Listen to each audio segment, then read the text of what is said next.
Today there are a lot of updates from the Kurakhove direction.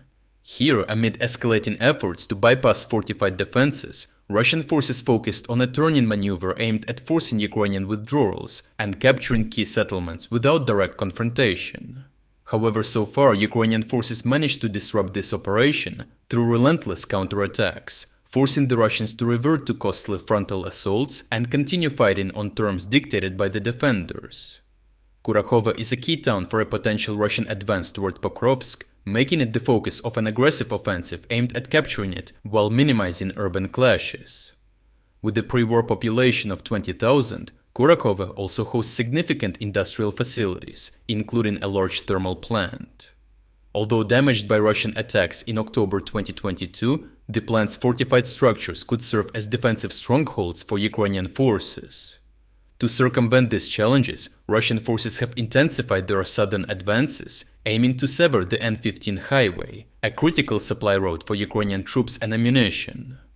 As detailed in the previous report, Russian forces have launched a multifaceted offensive, employing various tactics to advance. This includes deploying small infantry groups to infiltrate plantations and villages, creating a gradual buildup of forces. These maneuvers, often referred to as bag tactics, involve encircling Ukrainian positions by spreading out in a comb-like formation.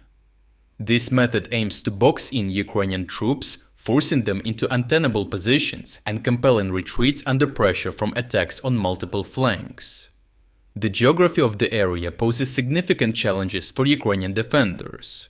If we look at the topographic map, we can see that Ukrainian-held settlements are situated in lowlands, while Russian forces advance from higher terrain.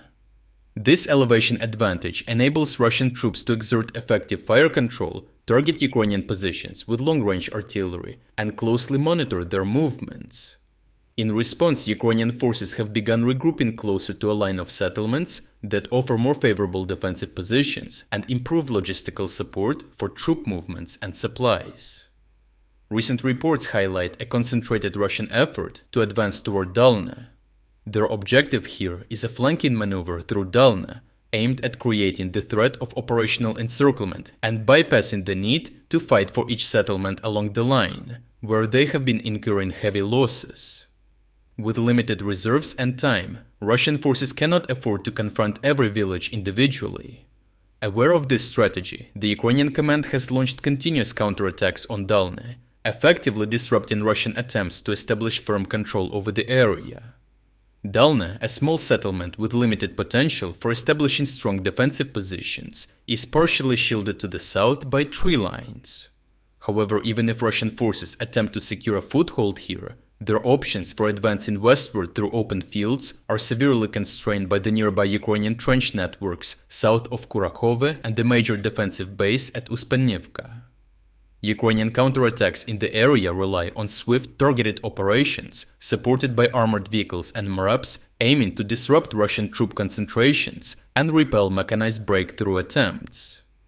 Geolocated footage captured a striking Ukrainian operation in which a camouflaged Leopard tank destroyed an entire Russian armored column advancing toward Dalny. Unaware of the Leopard's position, the column moved forward until it came under direct fire, resulting in the destruction of most Russian vehicles before they could react. One armored vehicle attempted to escape by reversing, but its slow retreat made it an easy target for the Leopard. The few Russian soldiers who survived and sought cover were later neutralized by grenades dropped from Ukrainian drones, showcasing the effective coordination of ground and aerial assets in the operation. The deployment of tanks and armored vehicles by Ukrainian forces demonstrates their ability to maintain operational flexibility, including secure routes for moving and extracting armor, as well as for logistical supplies or a potential withdrawal. While recent reports indicate that Russian forces have partially entered Dalny, intense clashes for control of the settlement are still ongoing. Russia's advance to Dalny has significantly stretched their supply lines, leaving their hold on the area tenuous. This presents Ukrainian forces with a strong opportunity to disrupt Russian logistics and regain the initiative. Overall, the Russian focus on Dalny reflects their strategy to achieve an operational encirclement of the entire settlement line, where they have been incurring heavy losses. Aware of this intent, Ukrainian forces are conducting continuous counterattacks to delay Russian progress. The longer the Russians are kept from securing Dalny, the more they are forced to rely on costly frontal assaults on fortified settlements further south. If Ukrainian forces can hold Dalny long enough, Russian forces risk exhausting their offensive capacity before reaching their operational objectives, potentially forcing them into a prolonged pause to replenish reserves. If you're against the invasion of Ukraine and you want to support the work that I am doing, consider making a purchase in the online store UA Supporter. Here you can find a lot of products with Ukrainian symbols to not only show your support for this channel, but also for Ukraine. The link to the online store is in the description. Thank you for watching this report, and I will see you in the next one.